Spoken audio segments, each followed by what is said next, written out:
জয় শ্ৰীৰাম। তো নমস্কাৰ বিশক মই এতিয়া বিশক তো আমাৰ শ্ৰদ্ধাৰ লগত বাগান ঘূৰি আছোঁ। 6 নম্বৰ 7 নম্বৰ বাগানে এটা হ'ল আমাৰ মানে চৌধুৰী পটচ চৌধুৰী পাঁচ কি 18 ভাই 2 ঠোপাপ কৰে 1 ঠোপ এটা। তো বহুত দিন ভিডিঅ' দিব পৰা নাই, তো অলপ শৰীৰ ভাল নহয়, তো আজি এটা এনে বনাই দিলোঁ অলপ ব্লগ এটা বাগানতে বনাওঁ। তো পটচ চৌধুৰী ছাৰ আমাৰ কিবা ক'ব নেকি? কিবা কবি? মই নিকা হব কোনো কাহেকে চিন নাখে।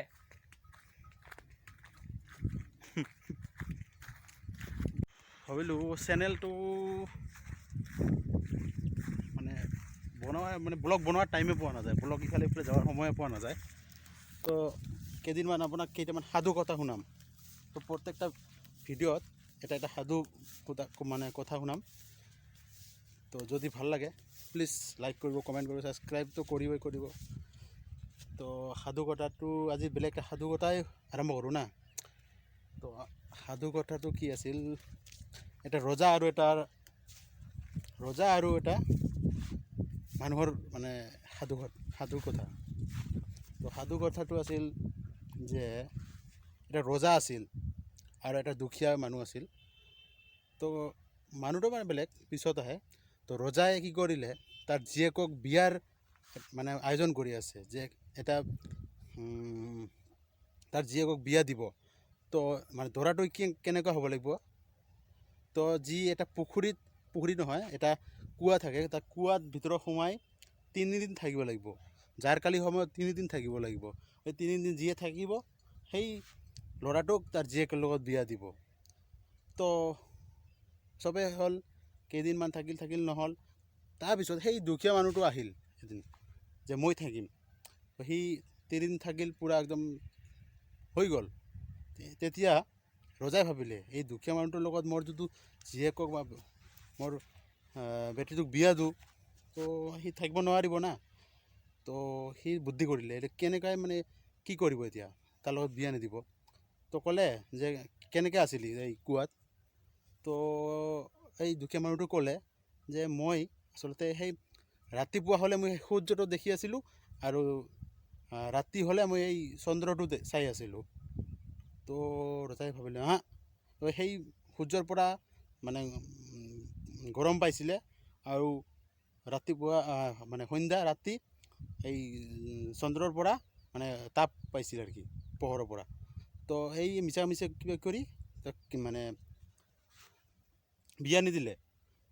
তো গ'ল এনে গ'ল। ঠিক সেই দুখীয়া মানুহটো এদিন ৰজাৰ প্ৰয়োজন হ'ল যে ঠিক মানে কিবা এটা কামত লাগিলে। তো সেই ৰজাই মাতি পঠালে সেই মানুহটোক। তো সেই মানুহটোৰ ঘৰত গৈ মানুহটোক আচলতে কি কৰি আছিল, তো তামোল গছৰ ওপৰত সেই ভাত বনাই আছিল। তামোল গছৰ ওপৰত সেই ভাত ৰন্ধাৰ ডেচকিটো ৰাখিছিল, আৰু তলত জুই লগাই দিছে। তো মানুহটো আহিল, সি তাক সুধিলে, ক'লে যে আপোনাকতো ৰজাই মাতি আছে। তো সি ক'লে, দুখীয়া মানুহটোৱে যে ক'লে, এই মোৰ ভাত হ'লে মই খাই বৈ যাম। তো সি এই যি পাতিব পাৰিছে সি গ'ল, যাই ৰজাক ক'লে, ৰজা তো এনেকৈ সি বনাই আছে, নাহে। তো ঠিক আছে। তাৰপিছত আৰু পঠালে, দেৰি হ'ল, আৰু পঠালে, সেই একেই কাম কৰি আছে, নহয় ভাত, আৰু গ'ল। এতিয়া অতিষ্ঠ হৈ ৰজাই আহিলে। ৰজাই সেই ক'লে যে এই ভাত ভাত বনাব বনাইছা, ইয়াৰ পৰা তাতে পাব না, কেনেকৈ ভাত হ'ব, ভজাই নেকি বুৰ্বক।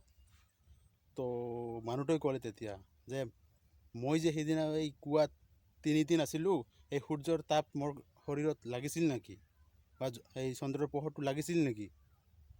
তো লগা নাছিল না। তো মই কেনেকৈ আছিলোঁ, কেনেকৈ মই তাপত আছিলোঁ।